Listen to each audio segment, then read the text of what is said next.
that a verbal warning occurred, that's it. One of the things, this is a nice little trick that, well, not trick, but it's a nice thing that you should consider.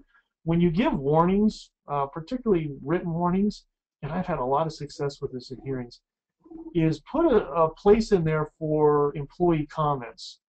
And the reason why is that if they feel like this warning isn't appropriate or for whatever reason, they can put in, write down the reason why. Most of the time they don't write anything in there. They just sign that they had the warning and then they turn it in. The reason why that helps me out, and I've had such success with that, is that when we go to the hearing and then the claimant starts citing all these terrible things that the employer does, they make us make bricks without straw, it's just awful here.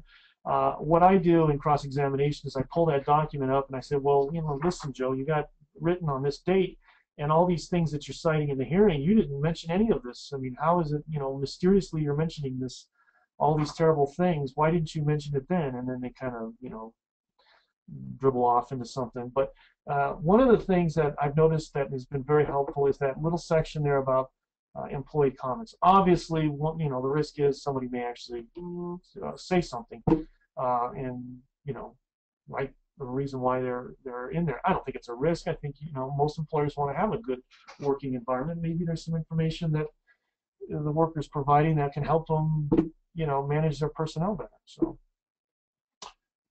I don't know. I chased a rabbit there a little bit. Our next question is, why are written witness statements not given due consideration when arguing a claim? Well, because a written statement can't take an oath.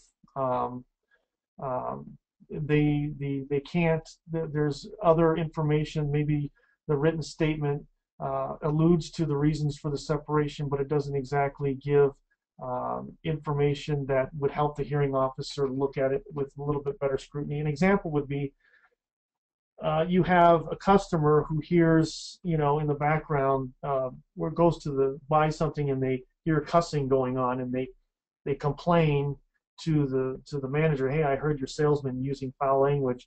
So the customer says, okay, I need you to write. Can you please write down what you heard and what you said, so that way we can. And some customers will do that. You would think that you could just submit that, and that would be all that you would need to do, and it would levy a greater burden on the hearing officer.